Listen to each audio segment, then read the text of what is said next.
What's up, guys? Welcome back to Rise and Grind.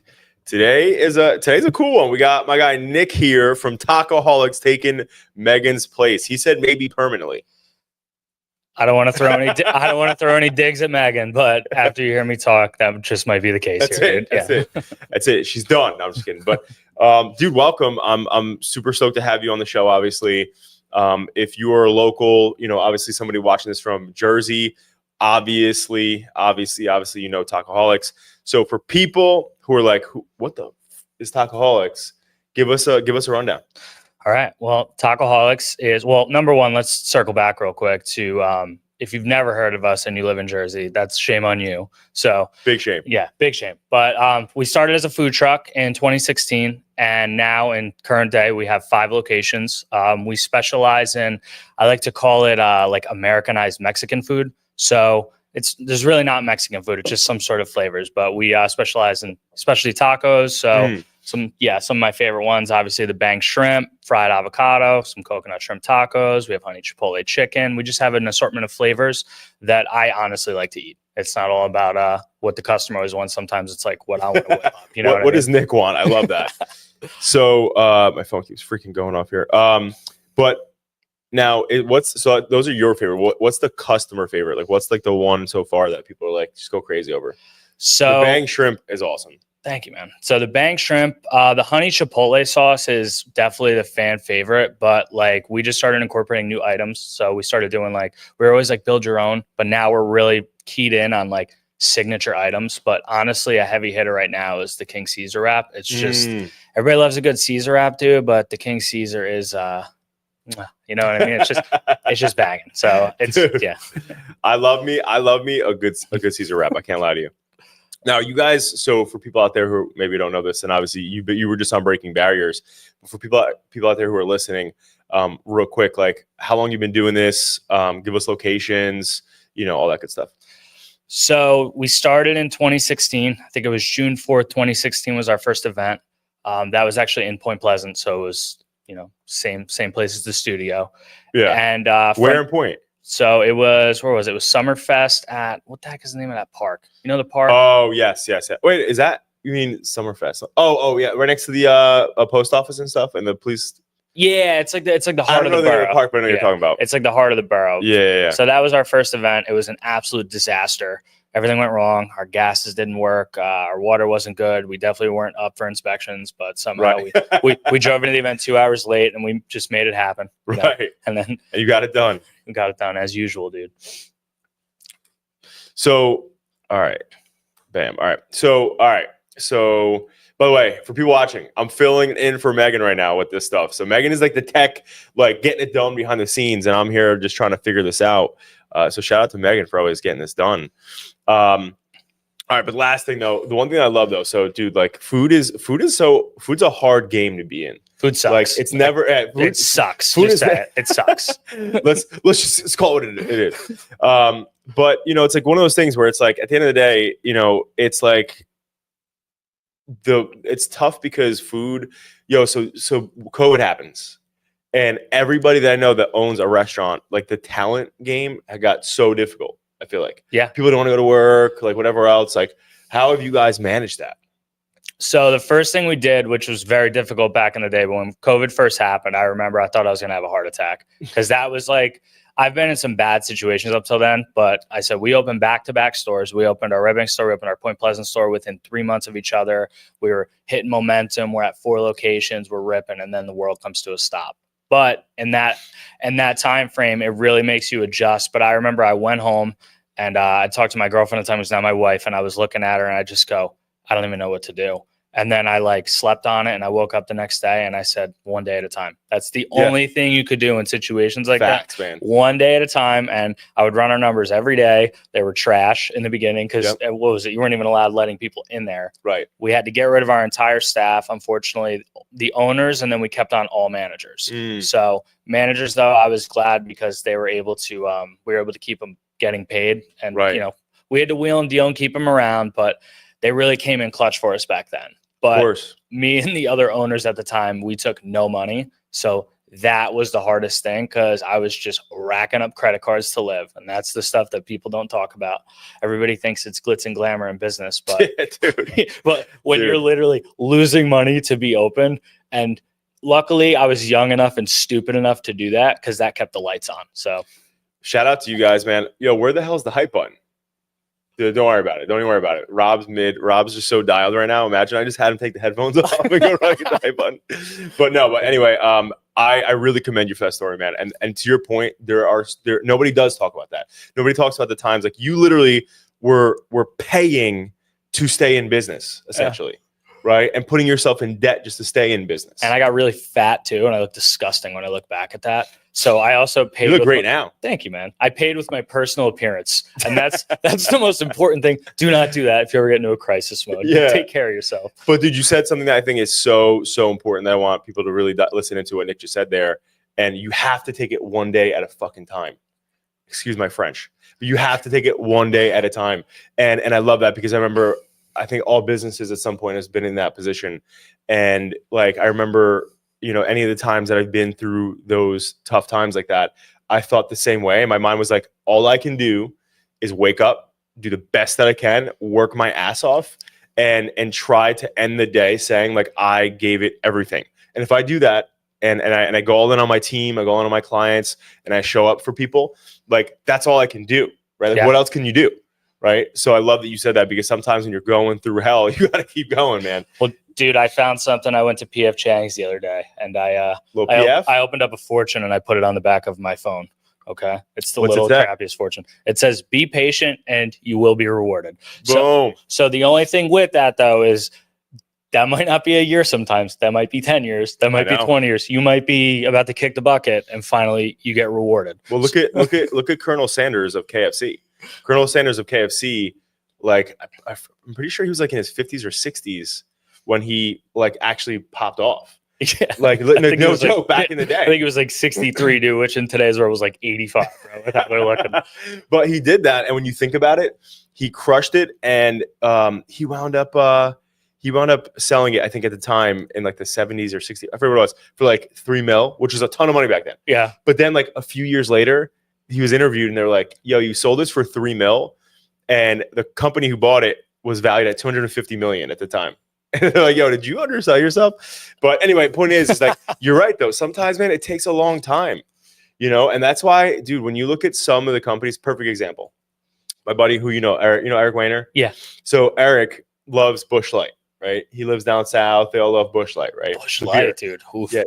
Busch Lights. Shout out to Eric. Shout out. I used to rip those back in the day. Not anymore, dude.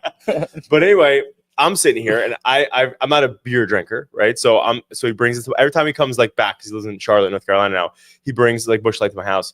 And I'm sitting here and I'm like, yo, Busch Light, like I don't know anything about Busch Light, right? Like I know it's like the, more affordable beer or whatever, but I just saw a commercial from the freaking 80s of Busch Light, like heavy advertisements. I'm like, yo, like they've been in the game so long that like most people don't realize it. But that's the same thing with business. Some of these companies that you look at that, that were, whether it's like Nike, you're wearing Nikes right now, right? It's like what did those guys have to do to get Nike to where it is today? So people don't talk about that story. And that's what I love about your story and your team's story, your other co-founders, is like you guys really have a lot of grit and you're doing the shit that most people do that are the key ingredients to becoming successful, right? And in food, like you said, it's hard as shit, dude.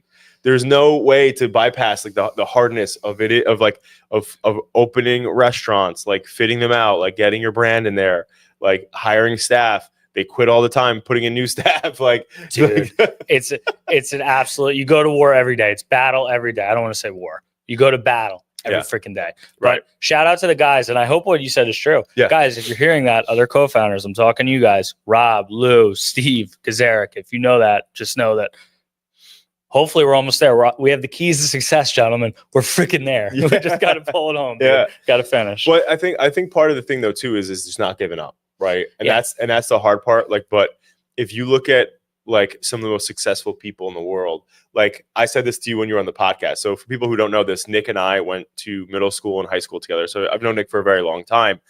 And on our podcast, I said to Nick, I was like, dude, like I don't think anybody would have pegged us to be business owners. Like, because Nick and I were always like joking around, having fun, laughing. Like we were the kids who were just like kind of effing around. Desk right? in the hallway in the middle of class, dude. Shout out to Mr. Bruin. But at the end of the day, it's one of those things where it's like, you know, people wouldn't peg us, right? And I think the difference is though, is like, I think that's why we did go into business, because we didn't take life too seriously. Like I said, like what I remember from you is like football, we're always screwing around. School, we're always screwing around. And then like now in business, like I think, you know, it's like you can't take yourself too seriously and you do have to fight. And when you stay in a game long enough, like if you guys don't give up and you keep going, no matter how hard it gets, eventually there's no way you're not going to get better year over year. Your food's not going to get better year over year. You know, people are going to know you more. And then next thing you know, you're in this new category.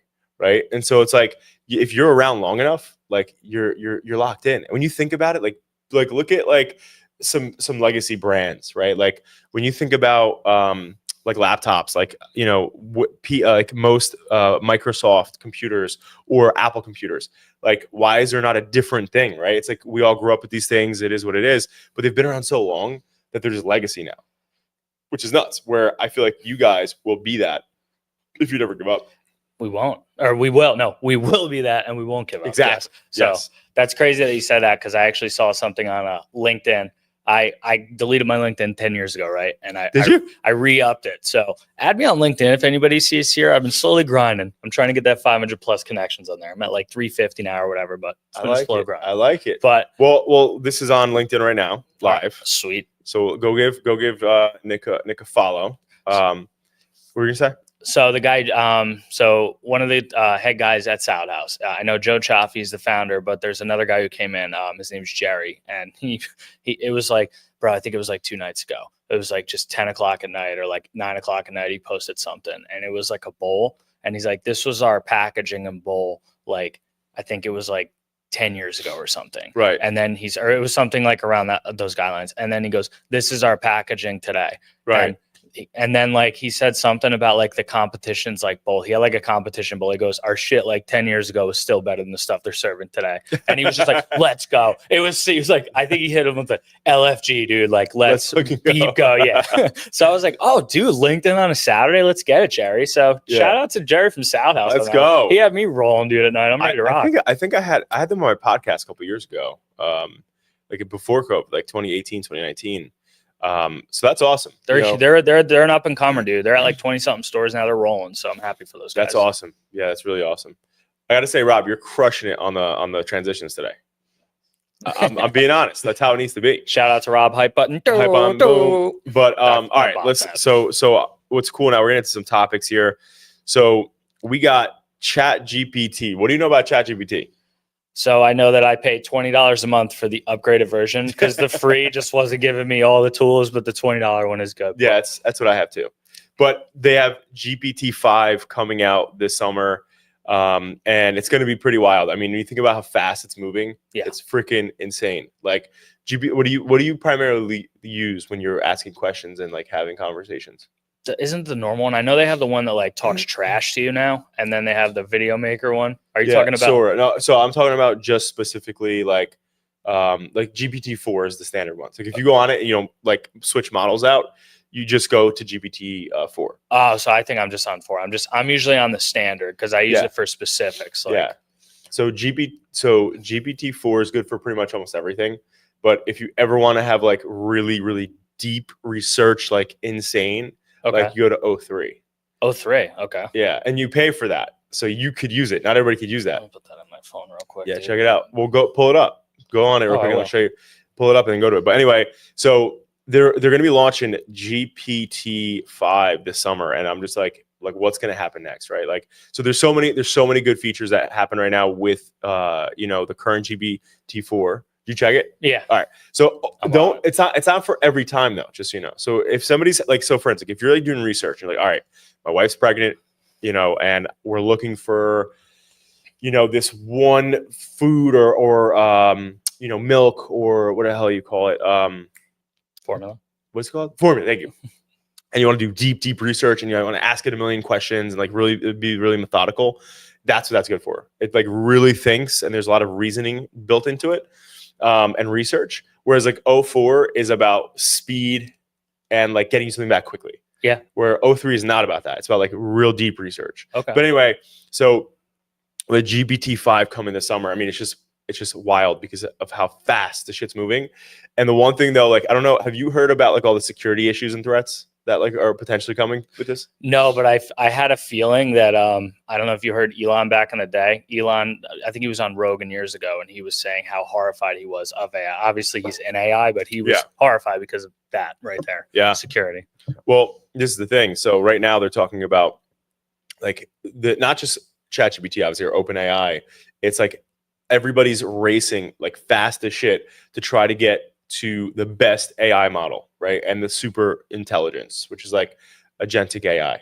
And so everyone's racing, like companies in China, companies in Russia, companies in the US, I'm sure all over the world, but nobody's putting security in mind, right? Because like this is the problem.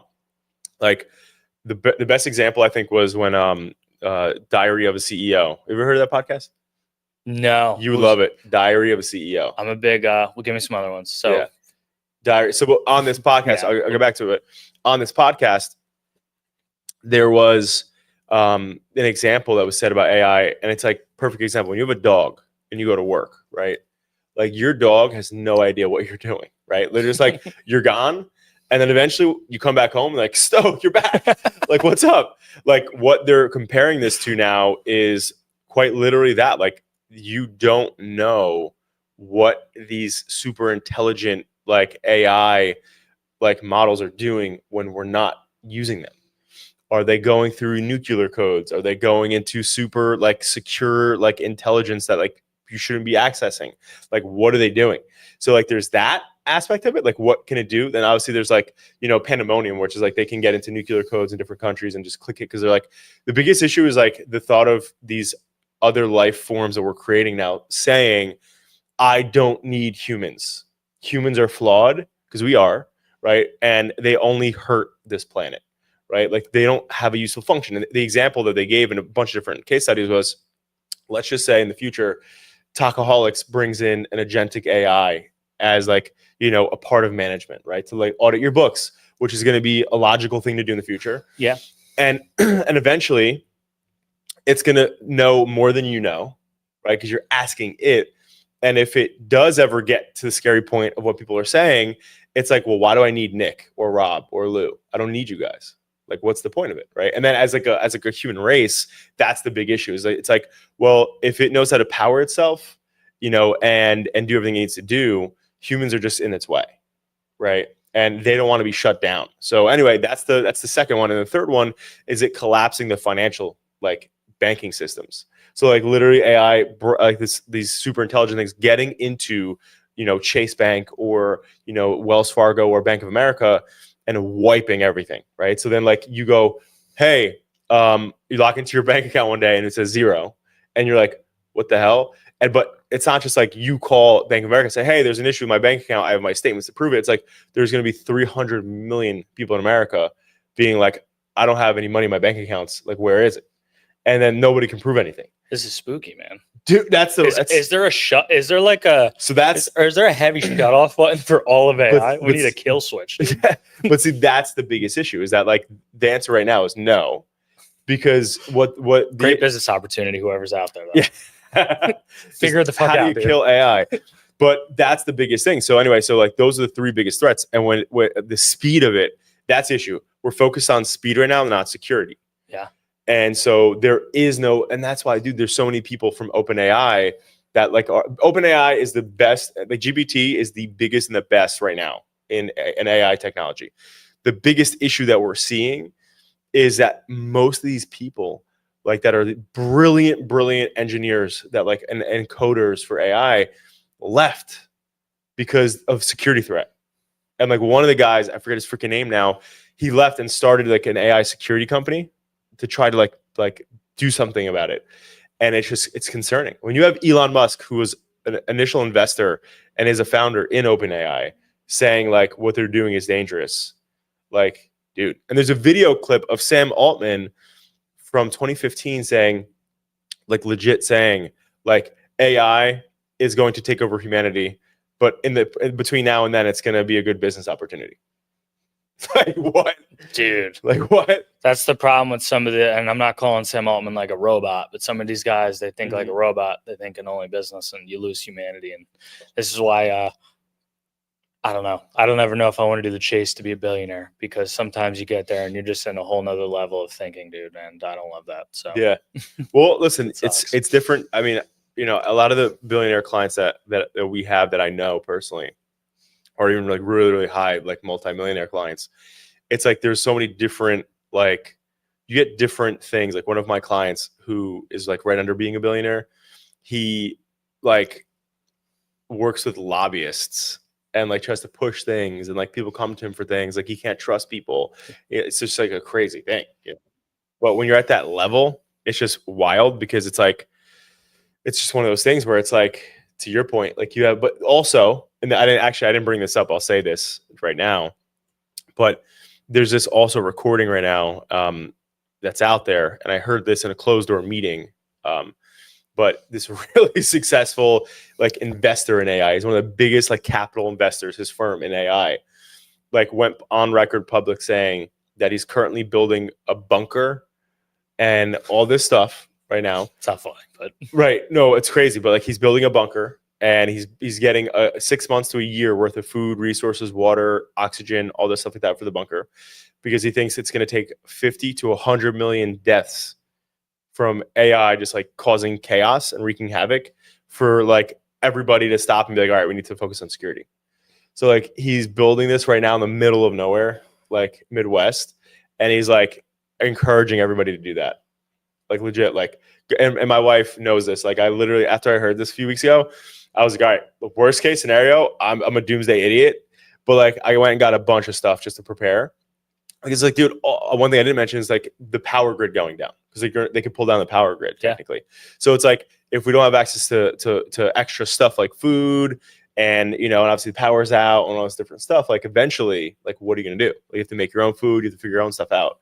And so anyway, but this dude said this, and it's super alarming, because this guy's like a super successful investor, and he's like, listen, and this guy's older. He's like in his like 70s, like mid 70s, late 70s. So he's like, this shit's coming soon, dude. Like, oh yeah, I'm well, getting prepared. But he's like, hey, he's like, at the end of the day, he goes, I've been in risk, like I've been a risk assessor in investing for my whole life. And he goes, I'm looking at the situation, and he goes, I can't call it. And that's fucking scary, right? Especially when you have kids and stuff. You're like, yo, how do I make sure that like I'm setting stuff up? So that's why anyway, I got my doomsday set up over here. I need to get started on the bunker, dude. Yeah, I don't want to be the dude. I know though, for some of the people. Are you a watching weapons guy though? Like, do you have any guns or anything? No, but I have people who have guns, and I will round the troops. I'm like the what the hell's the guy's name from The Walking Dead? I've never watched it. You ever watched that? All right, so The Walking Dead. I forget his name. It's like, you watch it?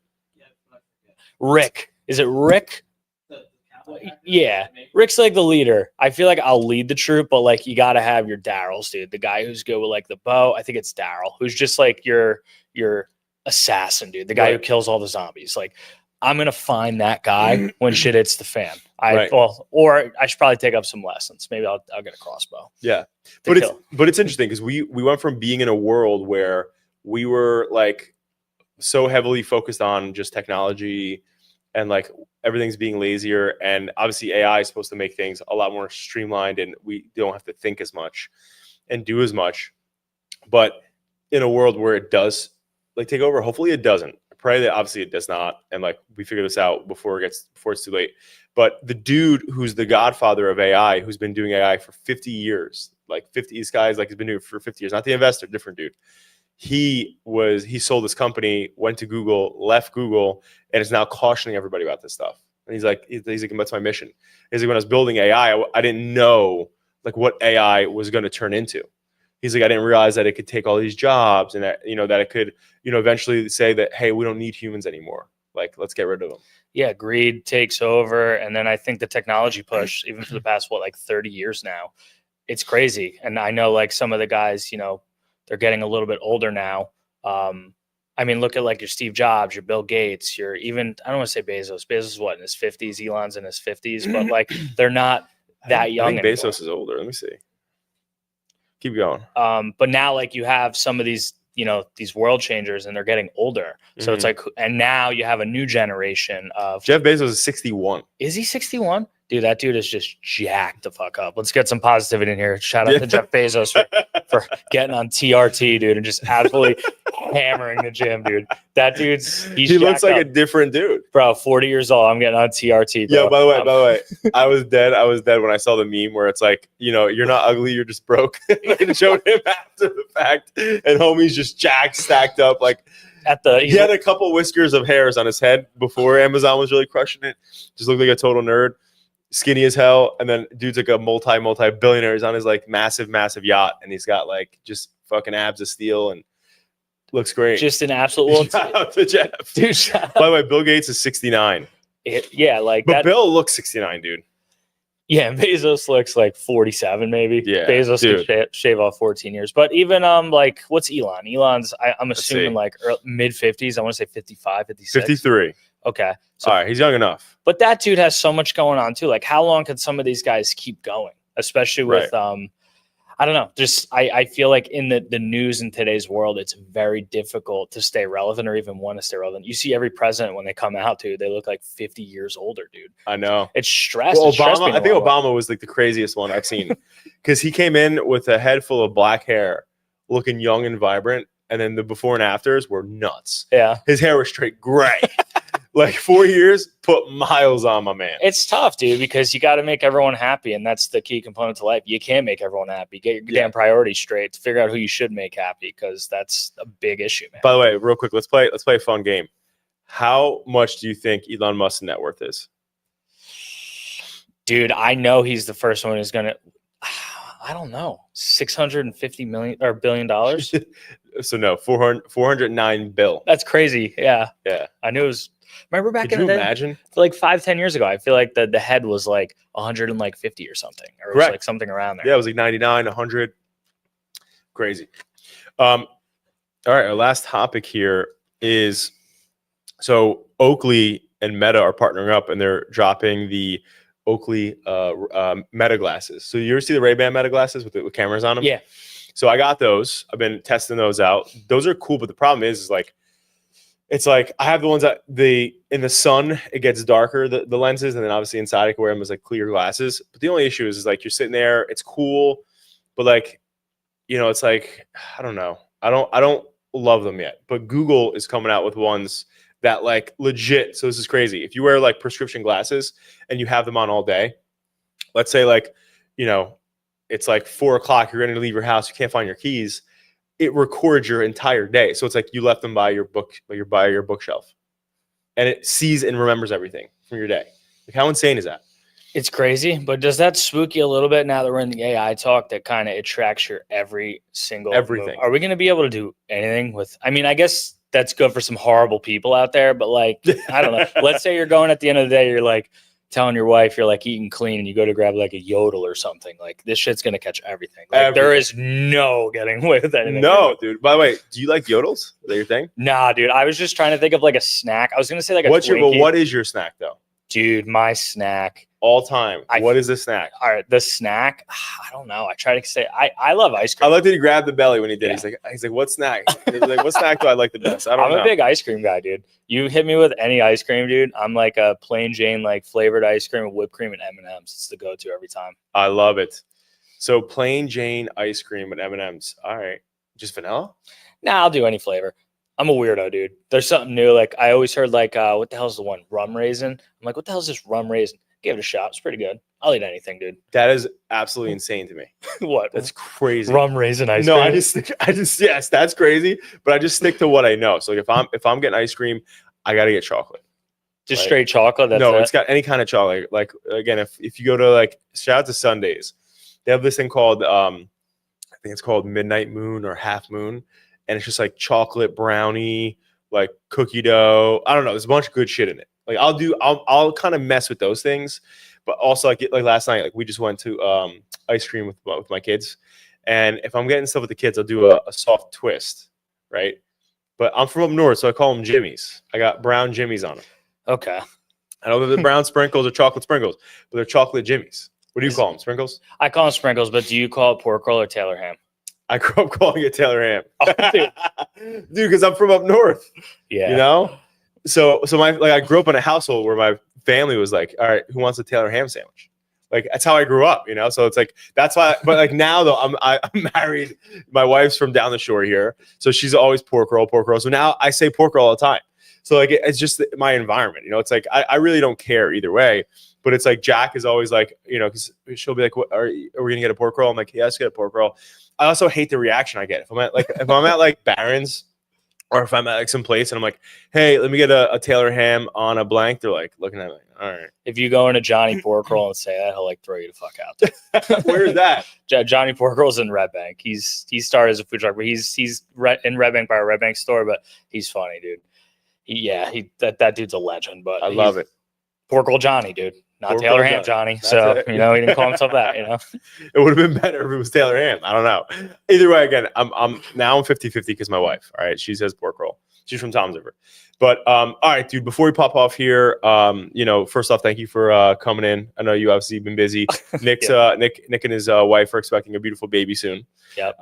Really soon, actually, right? Very soon. And still, we have not unleashed it, and this is the second time John has unleashed it in a public setting. So now it's live, damn it. Yeah, no, it's all good. He said it though, Danielle, not me. So just kidding, guys. They're actually not pregnant. This is a joke. This is actually filmed on April Where's 1. Ashton Kutcher? This is a prank.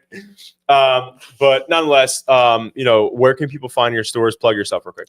All right. So you can find our stores, Jersey Shore area. We're in Ocean and Monmouth County. So we're in Brick, Red Bank, Tums River, Lanoka Harbor, which is Lacey, New Jersey, and Seagirt. You'll see our food truck everywhere. Book our food truck. If you see this, come into our stores, order caterings, come say hello, do something. I don't care if you buy a freaking water. Come into our stores and say what's up to my team. They work super hard. We've been grinding it out, but literally we have just shout out to my managers, my workers. Dude, like the food industry, I say it sucks, but it's hard working in the food industry. Mm-hmm. Like you talk about a work ethic and being on both sides. So right, being in the corporate world and then being in the food world. If you could literally go in, I think everybody should start when they're younger and work in the food industry. Because, I 100% agree with that. Because food is such a hustle and such a grind. And there's people like me, when I deliver pizzas, I said I will never be in food or own a fucking pizzeria, right? And then 10 years later. Yeah, literally. And I'm in food, but there's just something about the hustle, man. It's there, but like it's a very hard place, and you have some tough people out there who go in and they look down on you because you're serving their food. And I was at PF Chang's last week, dude. One more. I'm sorry, I could talk for days, but I'm at PF Chang's, and the AC was like broken, right? It was hot as hell, and the one lady looked like she was by herself on, and this kid spilled his water all over the floor. And the lady like didn't even try to grab a napkin at the table. It was her and like her two kids. And then I'm just watching the one server getting killed just on the floor, like doing it, not even a thank you. I was like, man, like, look at that over there. Like people are really brutal to service workers. And, you know, for me, you get a certain type of empathy when you're in this industry. I literally like, of course I tipped her extra. I looked at my wife. I'm like, would you look at this? She's like, what? I'm like, would you look at this over here? I was so pissed. Right. I wasn't enjoying my lettuce wraps because I was so mad that there wasn't a thank you set over to the table. Right. And that's just how people get it. You don't deserve it. If you go out, tip your freaking people and treat them with respect, even if you're not going to tip them, at least be nice, because, you know, it's $0 to be nice to people, but you don't know what someone's got going on, right? Nobody knows what I had going on last night. I mean, I might have slept on a recliner at the hospital. You have no idea because I'm here right now. Right. You know, never judge it. Always be nice. Grinding, man.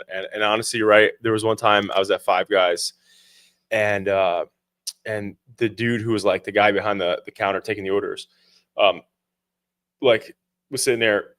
They were slammed, and this one guy was nasty, like to them, and you could tell this guy was getting pissed, like the guy like behind the desk, and the dude was like, "Where's my burgers?" and just like got like it was a total jerk.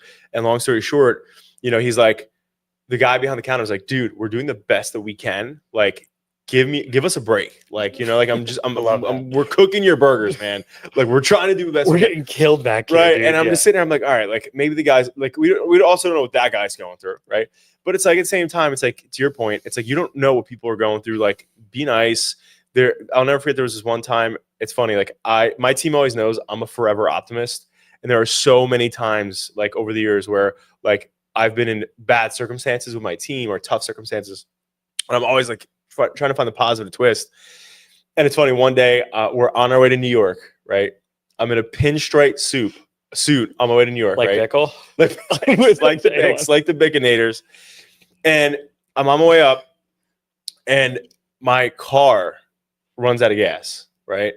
And I just got back home from vacation, jumped in my car. My brother, Brandon, by the way, drove me to the airport, but would only drive me to the airport if he used my car because he don't want to use his car.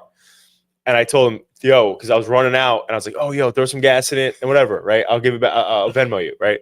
Never throws gases in it, right? Gets the car home on fumes. I didn't realize that there was no gas in it, right? Because I was running late.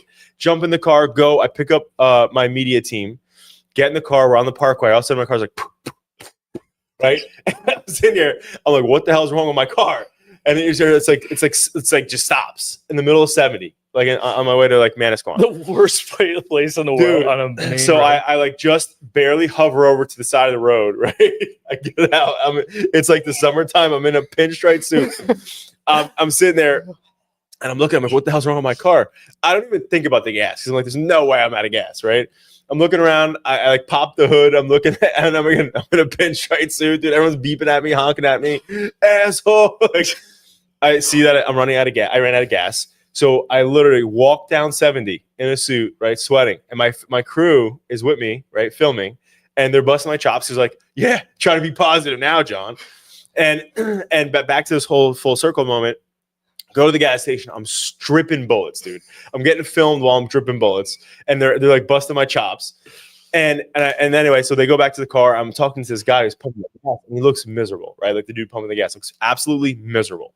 And so I'm like, just start a conversation. I'm like, hey, what's going on? Like, you know, you look like you're like a little down here, right, man?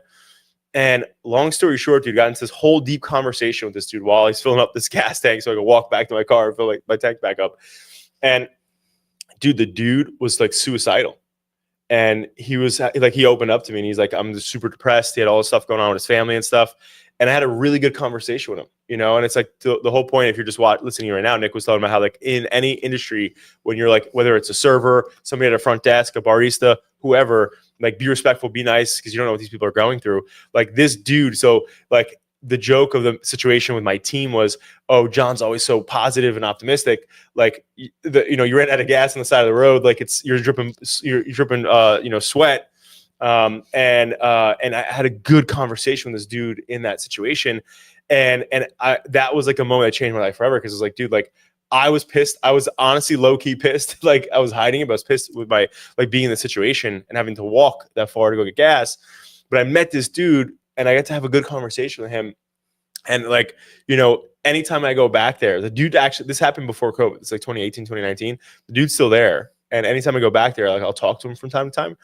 But he thanked me like after like the time I came back, because he was like, dude, I was in such a bad space. And like, you kind of just talked to me and like we had a good conversation and you were just nice to me. And I needed somebody to be nice. And like we had a good convo, and he's like, thank you for doing that. And I think to your point, like that for me was like, I don't care if I go up to somebody and they're just being nasty. Like again, I don't drink coffee, but my wife always sends me on coffee missions. I got to get her a freaking coffee somewhere. I don't know how you don't drink coffee. You're crazy, dude. Yeah. I need it. Yeah, I don't do it. And you'd think I would, but I don't. But like there are so many times where I get annoyed because I'm like, all right, this server, this host, this barista, this person, like they have an attitude. Yeah. And sometimes you're like annoyed. You're like, oh, why do you have an attitude? I'm here spending money at this establishment. I know this is not yours, but you work here, so just put a smile on, be nice. But at the same time, it's like, dude, like also like I can't control what other people do. I can only control my attitude, my energy, and what I'm about. So if I come in and I'm positive, even if they're being negative or if they're having a bad day, I'm not going to be like, I'm not going to have a bad day because you're having a bad day. Dude, that's the best way. I think a lot of people don't understand that. Like misery does love company. A lot of people, like there's people out there that want you to be miserable with them. They're like, but it pisses them off even more when you're happy. And that's the whole situation. Like you're saying, I had a guy come into my store one time, right? And I just walked in, right? We were after a food truck event. I was in the back and he was yelling at my like the one girl who was like 21, right? Just a girl at the counter just screaming. And I go out front and I'm like, what's going on, man? Like I was like, step to the side. Yeah. And the guy's just like, he's like, what's going on? And he's like yelling. I go, okay. I go, well, let's talk about your problem. But I go, you're not going to yell at this 21-year-old girl right here who is just doing her job. Who just had her first sip of alcohol, by the way. Yeah. She had 1 sip of alcohol. She's getting screamed at. She's getting screwed up. Oh, this 21 years old ain't bad, man. But I sent her to the side, and I'll never forget this moment because I looked at the guy and I asked him what his name was, right? I didn't even know what happened. It ended up being where he walked in, grabbed the bag without asking, and there was shrimp in those tacos. It wasn't his tacos, and he was allergic to shrimp. And he was yelling at the girl at the counter who didn't hand him the bag. He just grabbed it because it was the wrong thing and he could have had this. So I settled him down and I talked him through it, and I went above and beyond, right? The customer's always right. That's a big service thing. So I was like, you know what? You might not be right in yelling at her, but I'll handle it. I was like, I'll refund your order. I'll remake your tacos. I'll give you everything for free because of the mishap. Just calm down. Right. And then he hits me with the double freaking wave, dude. He hits me with the and leaves. And that is the worst, man. Yeah. The double wave disrespect. I'm like, you just disrespected my lady. Not my lady. You disrespected my whoa. You disrespected the poor young girl at the counter, right? Who didn't deserve it. And then I called you out. Doing her job. Yeah. And then he calmed down and he walked away. But who knows? I mean, that guy might have just.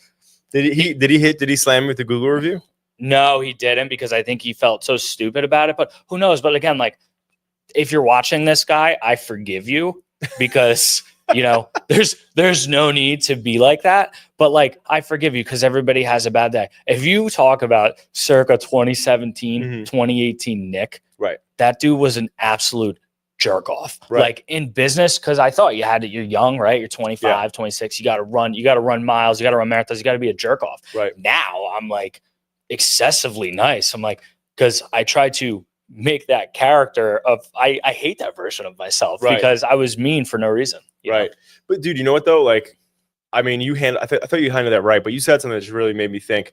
And it's like the customer is not always right. And it's such a like a old saying, right? Because I've always said my whole career too.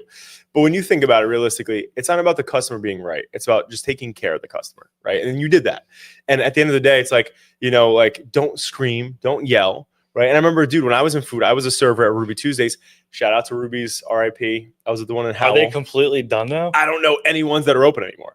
But nonetheless, like, the amount of like crazy, sketchy situations that I was in because of people just being pissed off because a steak came out on like not the way they wanted it. That chef, that ain't server, brother. Dude, I mean, I got grilled like because of stuff like that, like grilled with some people. And it's like, no matter how you try to reason with them, they don't want to hear it. Right. And I think like the best customer service tool that I learned is one thing is like, no matter how mad they are, you got to hear them and then give them back. So like perfect example, right? So I learned this at Ruby's.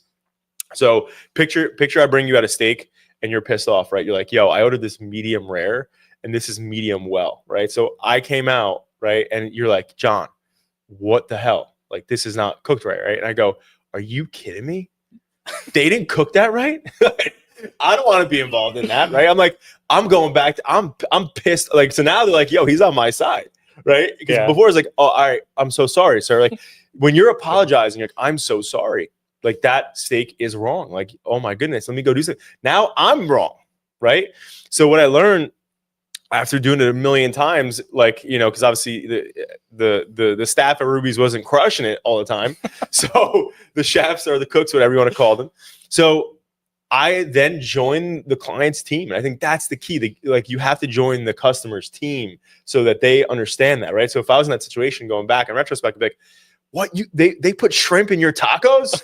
What? Right now the guy's like, yeah. I'm like, are you kidding me? What? This is unacceptable. You go in the back, talk to the chef. Hey man, you accidentally put shrimps in there. No, 100%. Like, I would storm into the kitchen, and then I would go in the kitchen, like, yo, this guy's pissed, dude. Like, just switch out, get him another steak. I come back in, I'm like, I can't believe this happened. I can't believe it. The chef is so sorry. I'm not sorry. The chef is sorry. I'm just the messenger. I'm just delivering stuff. But anyway, I think at the end of the day, it's like the customer is not always right, but you have to always take care of the customer and see their side, right? Solve problems, right? It's the same thing in business. What makes somebody a great entrepreneur? What makes somebody a great business owner? What makes somebody a great CEO? What do you like? It's solving problems. And right there, you solved it. You played one side and you played the other side. You weren't going in the back yelling at chef who's got 100 tickets up, who's completely overwhelmed because because sous chef Jimmy didn't show up for his shift, so he's just manning the whole back. And you're like, bro, this is freaking medium instead of medium rare, right? Like, Yeah. So you never know what people got going on, and you also don't know. Maybe the person out front, maybe his kid's in the hospital. True. Maybe his wife just left him after being with him for 20 years. True. Like, you have no idea what people go on, and I hope it's neither of those because those are tough. Yeah. And if you're dealing with that, you'll bounce back, and I apologize. Yeah. So. There's one more story. See, this is why me and Nick can't do Rise and Grind together. Dude, we don't stop talking. But the one thing I'll end on, because the whole ending of this has been about like being nice to people, treating people with respect, in the service industries and stuff like that. Just anybody in general, realistically. But there's a story in Stephen Covey's 7 Habits of Highly Successful People, and which I highly recommend anybody read or audiobook that. Really good. But he says this one example about how he's on a train on the weekend. So he was like pissed. He had to go into a work thing on a weekend. So he gets on the train and he's on this train, and there's a father sitting in a train, and these 2 kids are just running around being loud and annoying. Right. Yeah. And he's like, oh, like these kids, like they're throwing stuff, they're hitting people, they're yelling, like whatever. And he's like, I just want to read my paper. This is I think the book probably came out 15, 20 or more years ago. But he's like, I'm reading the paper. I'm just trying to like be peaceful. And these kids are just screaming. And the dad's not doing anything. Like, he's just sitting there. And so he goes, all right, if in 2 minutes these kids don't chill out and the dad doesn't say something, I'm going to freak out on this dad. Like, so 2 minutes goes by and the dad doesn't do anything. So he says to the dad, hey, do you mind like managing your kids? Like, dude, they're running crazy around this train right now. Like, manage your kids. And this dude goes, I'm so sorry. Like, he was like, I guess he like looked physically out of it. He goes, my wife just died. We just left the hospital. This is the first time that my kids are like, being, like happy and cheerful, right? Like, they don't know what's happening and stuff. And like, they're just like, they're a little bit out of it. And like, so I was just letting them have fun. And he put it in this book. Like, this is this whole thing. Like, you can't don't meet somebody with where they're at because you don't know what they're going through. Yeah. And so like that story also changed my life too, because you really don't know. And like, imagine being in that position, that guy's position, like you just called this dude out and like, we're a jerk. And that just happened to somebody. Like, dude, Well, I'll give you one more, and then I'm sorry, we could talk for days. But when I met my wife in 2019, that's one of my favorite stories. Is everybody always thinks because she's married to a business owner, she has all these things. But during COVID, when I had no money, who took care of me?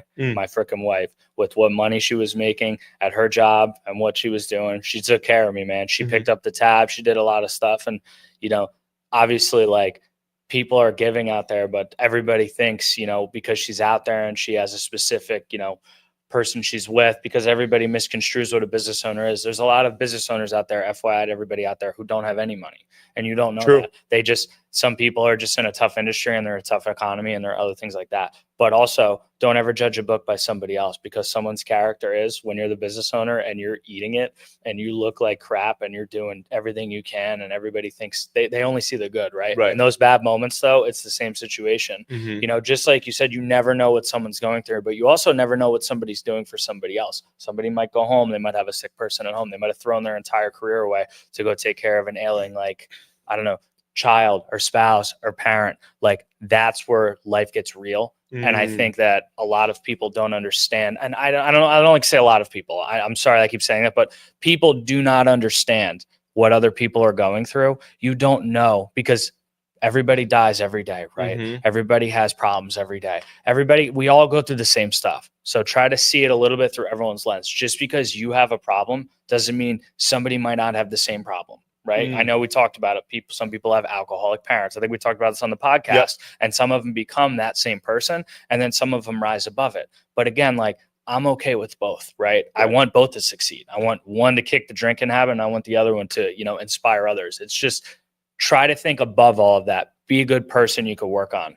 You don't necessarily have to be, you don't have to be perfect. You can make mistakes, but be better, because if you're better, then that makes everybody around you better without them even knowing it. Like, you go into the gas station and the guy's suicidal, and everybody out there, like 20 regular cash, throwing 20s at him. And here comes you, decked to the nines, as they call it, right? Looking ready to rock, dude, after you just walked a half mile and you just saved the guy from whatever he was in. by being nice. You didn't give him money, or I don't know what you gave him. You maybe you didn't yeah, you didn't give him anything. You gave him your time. My time. Yeah, that's it. Time is so important, man. But that's so badass. Shout out to Danielle for supporting you and being there for you. Like, dude, I say this all the time. Like, who you end up with and marry as your spouse is a direct contribution to your success, or the lack of success you're going to have. If you're with somebody who's not that person, who's not going to be supportive of you, is not, like,